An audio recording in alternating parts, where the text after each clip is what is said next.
Swords are sometimes seen as a symbol of power or protection, but what is it that you must protect?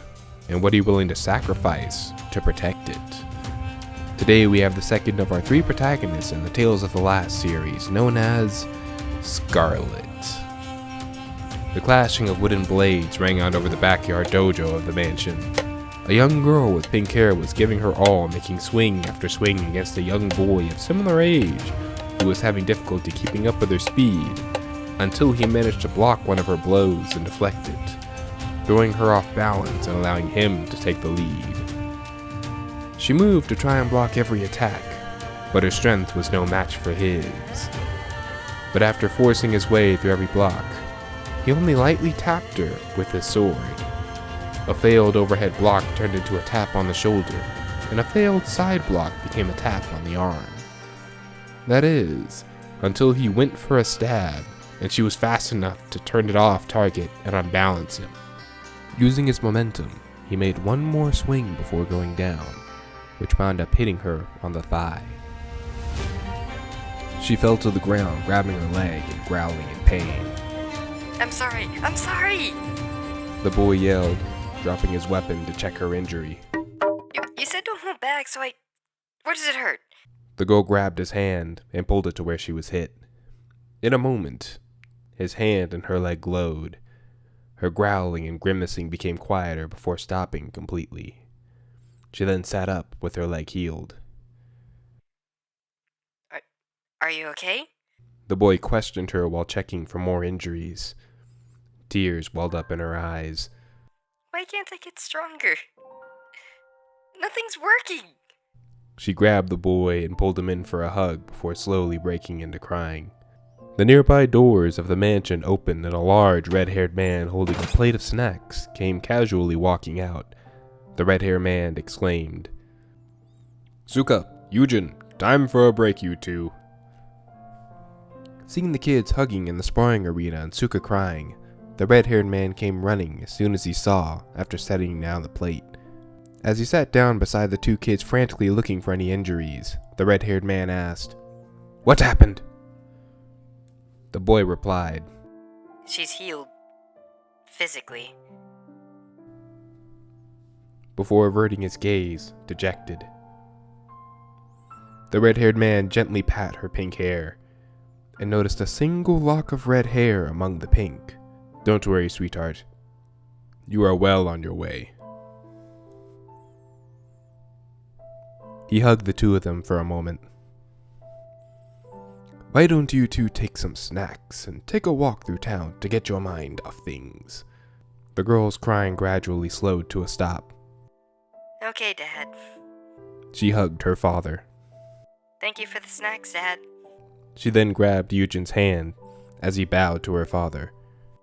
Thank you for the snacks, Mr. Suyo. Suyo put a hand on Yujin's shoulder. "You 2 take care of each other out there, alright? If you see any Goyokuna out there, hide Suka in the forest until I come find you, or my wife finds you, okay?"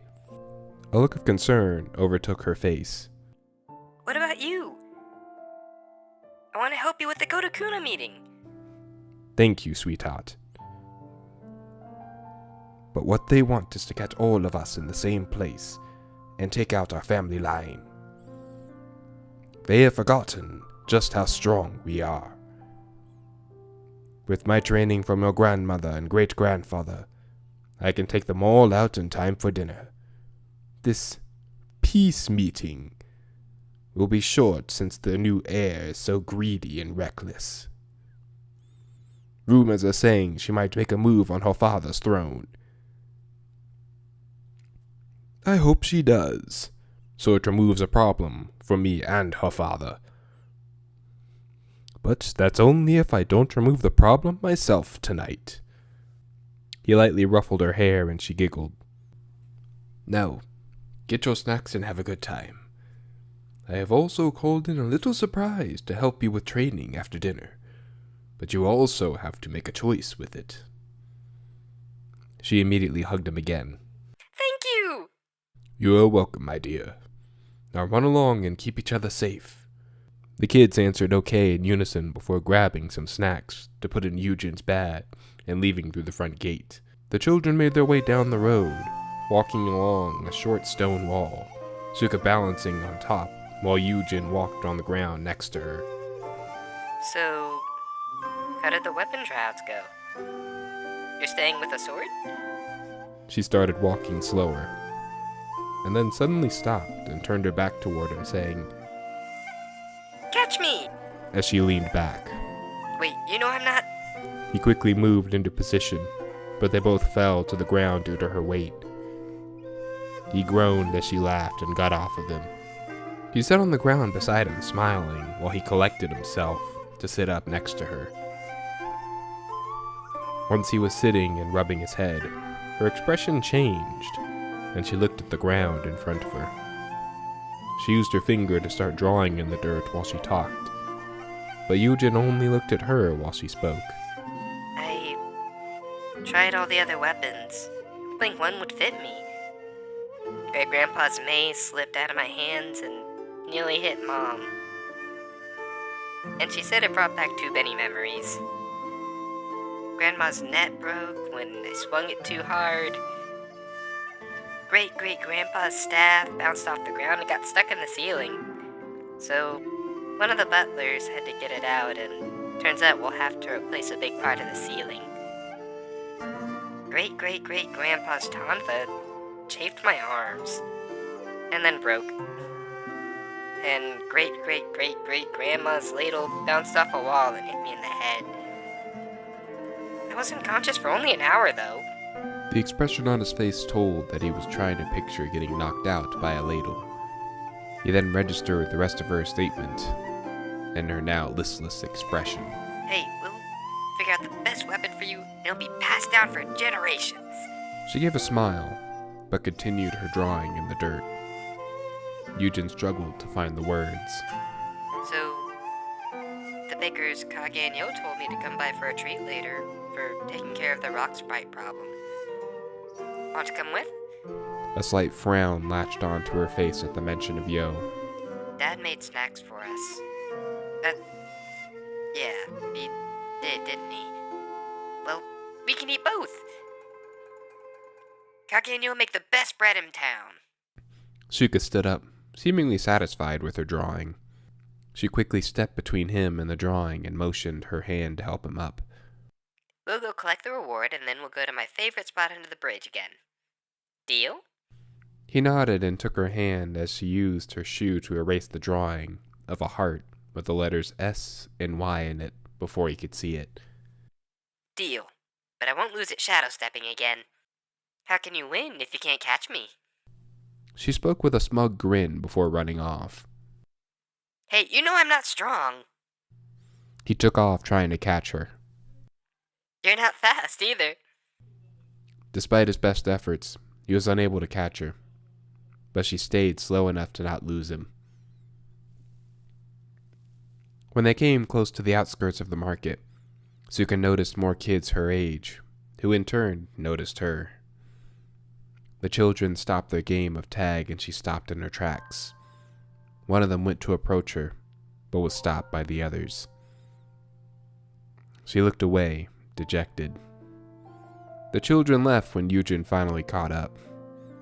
He saw her and the other children, and after a moment, he took her hand and led her in one last sprint to the market. A smile emerged from her face, and she matched his pace.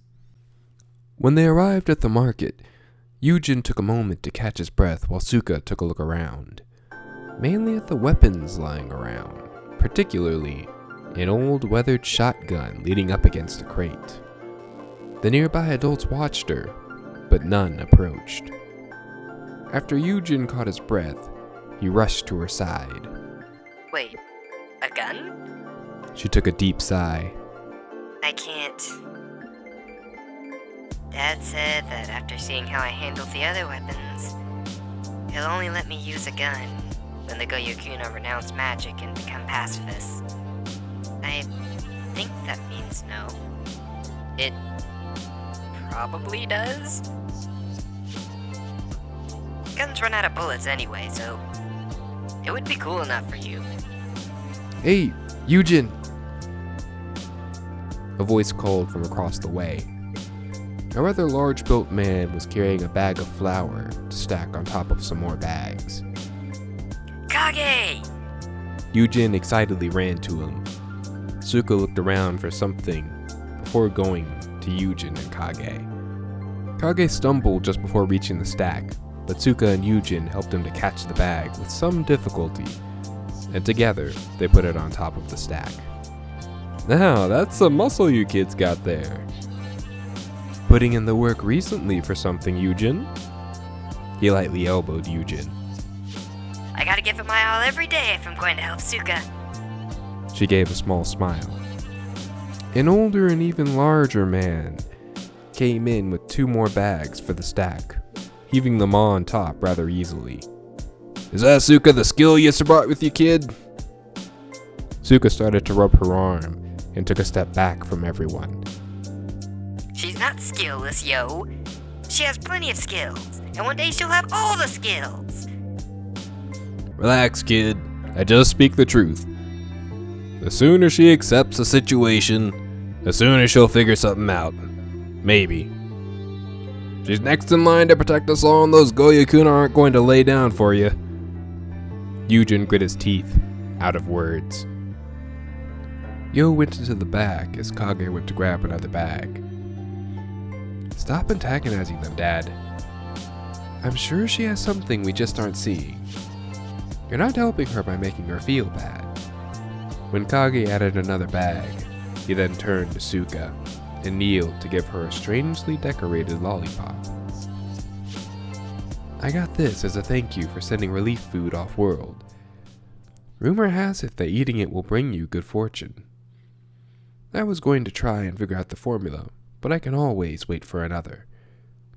That and the birthday delivery I sent you earlier this solar cycle got destroyed by those demons. He ruffled her hair, and she giggled. Just promise me you won't forget about us when you get all those skills. He gently poked her in the stomach, and she laughed. I'll make you the biggest cherry pie yet when you do. Oh, no, you won't. Yo came back with a large tray of breads and desserts. The last time you tried the Kage special, we had to clean for 2 days, and every dog in town tried to help. He set the tray down and pulled up chairs for the 2 kids. But if she becomes even half the woman her grandmother was... Oh, here he goes about her again. Kid, your grandmother was 10 when she grabbed a nearby fishing net, popped the head off a demon like it was a grape. I was inspired right then and there to make the best cherry pie in the galaxy. Suddenly, Suka felt a strange feeling, like something tried to drain the warmth from her body. She looked to the road instinctively and saw a hooded figure walking in the street slowly. The hood switched between looking at all the people. Dad, it looks like another fugitive is here. I'll roll out the welcome wagon this time. Kage's voice broke Suka from her trance, and she noticed Eugen was fixated on the same thing. You feel it too? He nodded, though his breathing was a little ragged. Yo leaned in. Go, Yakuna. Your time to shine, kid.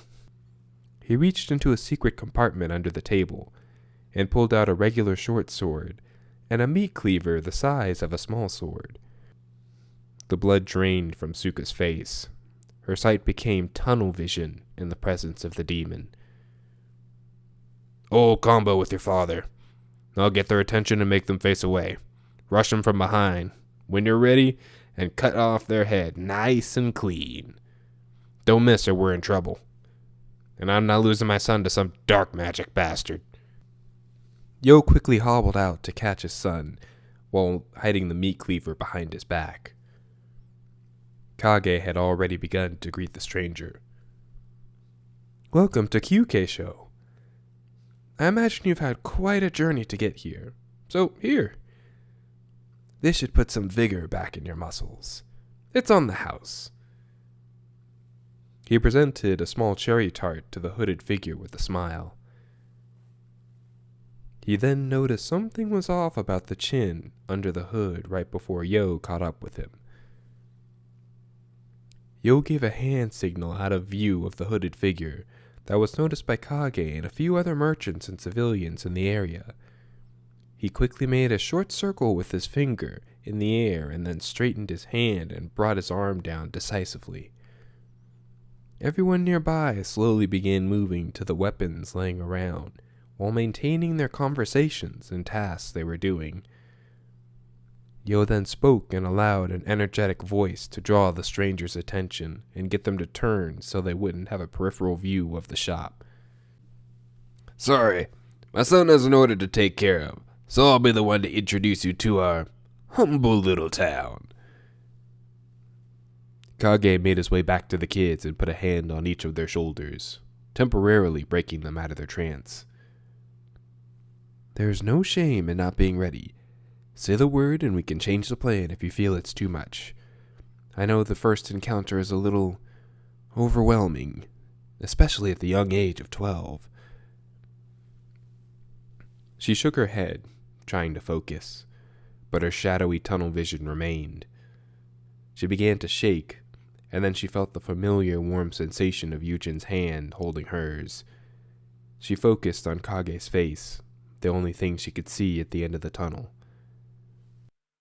We can do this. I know we can. Yujin tightened his grip on her hand, and she responded in kind. Kage nodded to her, and then got up and found his weapon, a rather normal-looking spear.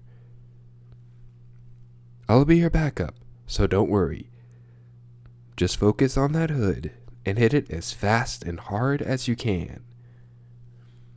She turned her attention back to the hooded stranger, and the moment she did, her instincts only repeated, telling her to run.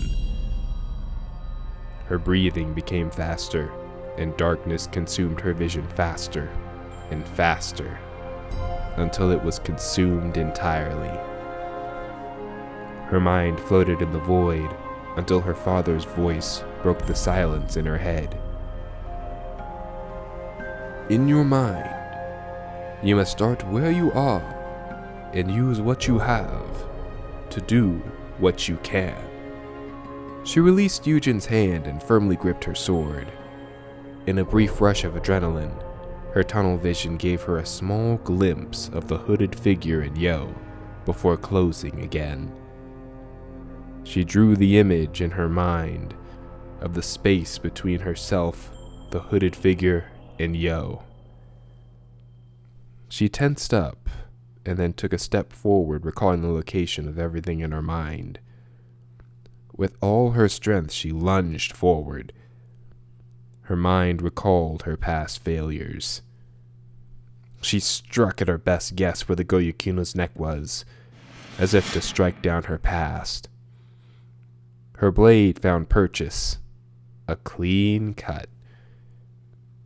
She then discovered that with no sight, she didn't know where to land, and she then proceeded to crash into a presumably large crate. The loud sound deafened her for a moment, and her body ached all over. But at that moment, she was filled with joy. She strained to open her eyes with a smile on her face. But as the darkness slowly lifted from her sight, her smile started to fade. Yo and some of the other merchants were locked in close-range combat. The Goyukuna had formed one of its arms into a dark blade. Its other arm was holding its head in place.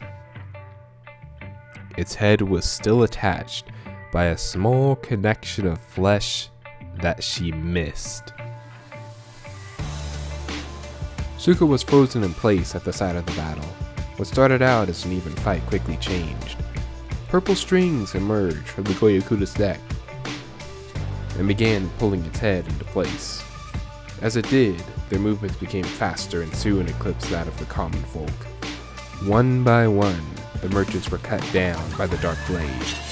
Suka tried to get up, but she soon discovered that she was covered in wounds and bruises from her impact. The old shotgun fell in front of her, seemingly knocked over by her struggles. She struggled to reach the gun as Kage emerged from the shop. Witnessing only his father left in defiance of the Goyokuna, Kage rushed in, quietly, and impaled it through the back and out the chest with his spear. The Goyokuna immediately responded by kicking Kage after a swing with the dark blade missed. Yo attempted to finish what Suka started, but without looking, the demon turned and used the spear sticking out of its body to knock Yo off balance. Suka managed to grab the shotgun, which threatened to fall apart due to old age. Though a little unsteady, she started to figure out the gun and lined up the shot on the demon. On the defensive, Yo managed to use his meat cleaver to cut off a third of Kage's spear. He threw it at the demon, who casually sidestepped it, which caused it to land next to Kage, who smiled as he picked it up and collected himself. His speed becoming more dwarfed as the demon's neck healed more. Yo started getting nicked by the demon's sword. Each time a small puff of black smoke would flow from Yo into the demon's mouth, causing its jagged smile to grow that much wider. Meanwhile, Kage stalked his way behind the demon, readying the blade of his spear to strike the demon's weakened neck. After a single glance to his son, Yo positioned himself to lock blades with the demon. Fast bastard, aren't ya? Shame you don't have muscle. The demon's laughter came out as a hiss, as it put more strength into the contest of their blades. Kage swung his spear at the demon's still neck. But then, a gunshot rang out through the area. The blade of Kage's spear broke off before making contact. Yo's arm now had holes in it, and the demon's body now had a pattern resembling Swiss cheese. Mortal and demon blood became mixed on the ground. Yo and the demon fell to the ground, both yelling in pain, as Suka's gun fell to the ground in smoking pieces. Panic took over her face, seeing Yo in such a state. She struggled to pick herself up as Kage ran to help his father. Finally picking herself up, Suka repeatedly mumbled to herself, tears running down her face. I'm sorry. I'm sorry. Kage took off his apron to wrap his father's arm. Suga raised her head, and her heart sank. No! A small splatter of blood landed on Yo's apron from the tip of the demon's blade, having pierced through Kage's chest from behind. Yo was stunned from shock and grief. The demon gave a devilish grin until a beam of light severed the demon's blade arm. At the entrance to the shop, Yujin was on a hand and his knees, struggling to breathe after dropping his still smoking hand and collapsing on the ground. Kage fell to the ground next to his father, the blade still in his chest. "Son!" With his remaining arm, Yo grabbed his meat cleaver and hurled it with all his remaining strength, severing the demon's neck and remaining arm from its body in one smooth motion. After the demon's head rolled to a stop, it yelled out, "Kasa!" and its body stumbled around directionless. Likewise, Suka stumbled towards the headless demon. Despite the pain of movement, she was able to pick up a sword that was laying in Merchant's blood. I can still "You finish. damn kid!" The force of Yo's words threatened to knock her over. "You're supposed to be protecting us, not getting us killed!" Suka looked him in the eyes, tears streaming down both of their faces. Yo sat with his bleeding arm over his perfectly still son. I didn't mean to. I didn't know it would. I never. Her words shifted from Yo to Kage, but he remained unmoved. The demon, watching all of them in frustration, looked at his body and Suka repeatedly, and it began to move its body closer to her, bit by bit. Yo took immediate notice of this and picked up the nearby tip of his son's spear. Get out of here! It's somewhere safe before you get anyone else killed! Her eyes widened, and she started to tremble. The demon closing in on her as quietly as possible all the while. I'll finish this myself! Leave! Now! Taking in his words, she looked to Eugen with blurred eyes. He was just starting to recover with the demon now beheaded. I'll only slow you down, Suka. I'll stay behind and help him. Go to the forest. His words made her break into a full cry, which confused him for a moment. But before he could reach a realization, she dashed off, causing a strong wind in the area. In less than a moment, she was already far down the road, leaving him in awe of the sound of Yo, and the demon engaging in another struggle broke him out of his trance. Suka continued her high-speed dash down the road, too stricken with grief to think straight as she ran by the dead bodies of many people, including some familiar-looking children. She pushed herself as fast as her wounds would allow, hoping the physical pain would be enough to distract her.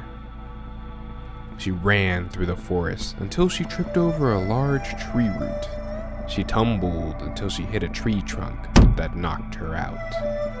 She awoke to the sound of twigs and grass crunching underfoot, accompanied by the reawakening of pain from her wounds and the taste of blood in her mouth. She began dragging herself to see who it is, hoping for Eugen. But then, her sight went back to tunnel vision yet again. For a mercy, her vision wasn't completely blacked out this time. So, she scanned the area until she found the origin of the sound. It was the princess of the Goyokuna, a tall yet skinny demon carrying many scars beneath her newly tattered clothes, a look of dejected frustration on her face, and her detached right arm in her left hand. The princess trudged through the forest, focused on her frustration, while talking to herself. なぜロチマソノは死んでなかったのか。彼ができたせめてものことは、人の女と子供を一緒に連れて、私が彼らを殺せるようにすることだった。お父さんは私が来たら私を殺すでしょう。She suddenly stopped in her tracks, sniffing at the air. She then immediately ducked, Suka's sword passing through the air where her neck was. Of course, why not? The demon hunched over in frustration, until she saw her assailant hit the ground and tumble to a stop.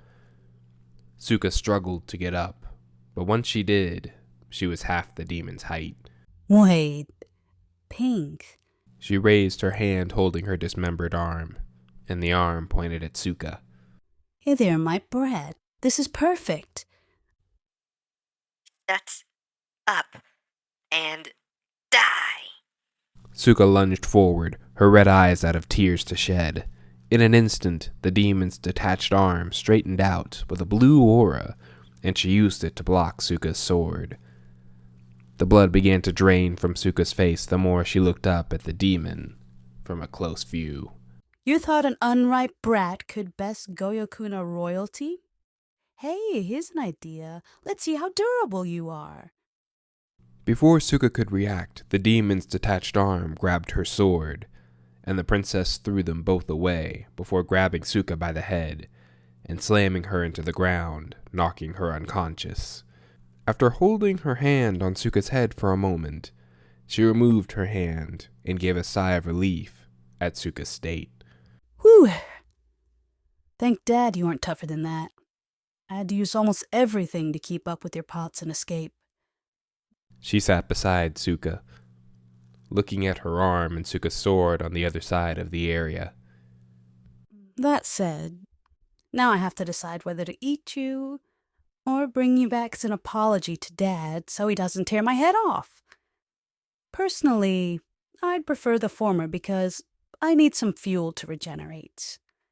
Because... She reached into a hole in her back and pulled out presumably her kidney that looked like it had been cut several times. Look at my poor kid number 2. Your pops pulled out a dagger from nowhere. Look how he massacred my boy. Who does that much stabbing anyway? You've got to be kidneying me. She excitedly waved her shredded kidney over Suka's unconscious face, causing some drops of blood to land on her face and in her mouth. Eh? Kidneying? After getting no response, she quickly put her kidney back in. Ugh. No one's ever around for my best jokes. She rested her chin on her remaining hand. Or at least no one that doesn't want to kill me. Or serve me. You're lucky you Ningens just have to worry about your own survival. No extra responsibilities or obligations to the galaxy. She leaned back, resting her head on her hand, and crossing her legs while looking at the light seeping through the trees. After a brief moment, she looked at Suka, and then sat up. Well, great talk, but I've made my choice. And I need protein if I'm gonna get my powers back and overthrow dear old Dad. She stood up and then tilted her head to the side, looking at Suka. Now then, where to start? Oh, who am I kidneying? I already know what I'm eating first. She reached down to pick Suka up by the head, but before she could, a beam of light shot out of the bushes, severing her last arm, and a thud was heard from the bushes. She fell to her knees, yelling in pain, before quickly standing up and running as fast as she could, giving one last look at Suka and both of her arms. Silence reigned in the area for a moment before Suka sprang awake. She frantically looked around while backing up into a nearby tree. Once she realized her only company was her sword and 2 demon arms, she wanted to cry, but she was all out of tears. So, she calmly walked over and dejectedly gazed at the baker's sword for a moment, before picking up the sword and then quickly kicking the arm, before walking away. As she walked away, the fingers of the arm curled in, leaving only the middle finger straight. As she walked, the pain from her wounds lessened, while the pain in her heart grew. Suddenly, someone was in front of her trying to get her attention. A large, muscular man with a red sword. Her fatigue prevented her fear response, and the man spoke. Sorry to disturb you, little girl, but I'm trying to find Q-Keisho. I have a meeting with,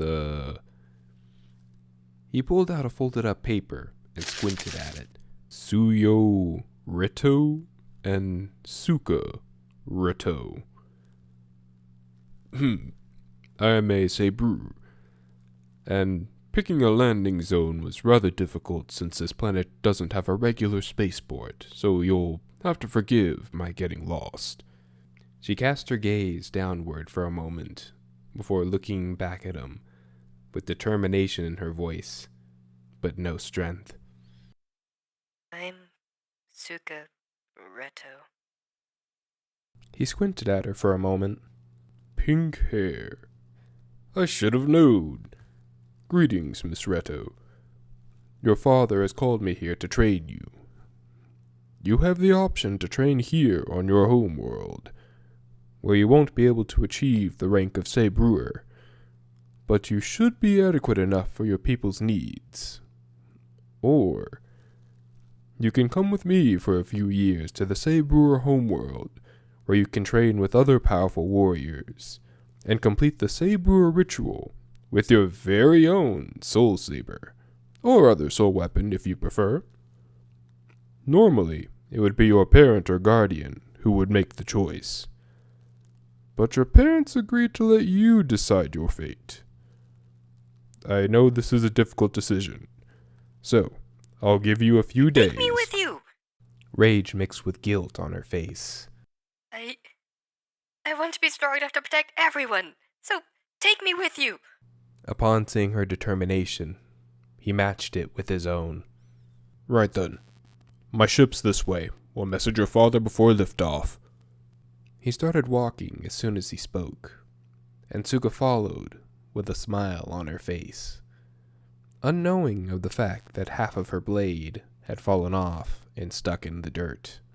The man turned and looked at her in surprise. Why are you covered in bruises?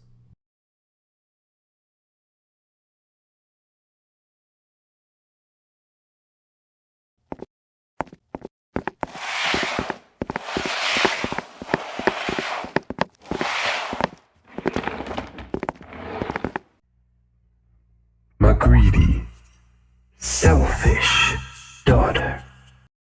Dad, I know I messed up, but we can't just let the Ningans keep growing in number. They're getting stronger and smarter and killing us and... Silence! You threaten the balance between our people and theirs. You have invited retaliation to our kingdom. Paladins! You let them communicate with other worlds. They gain skills, allies, all while we sit on the cursed knowledge of a bygone age and hope the end doesn't return. We have to conquer, grow, and... Enough! I have tolerated your insolence long enough. You understand nothing of our duty. Then you've proven the crown is beyond you. Lock her in her room. Wait, no, Dad, don't do this. We have to use the...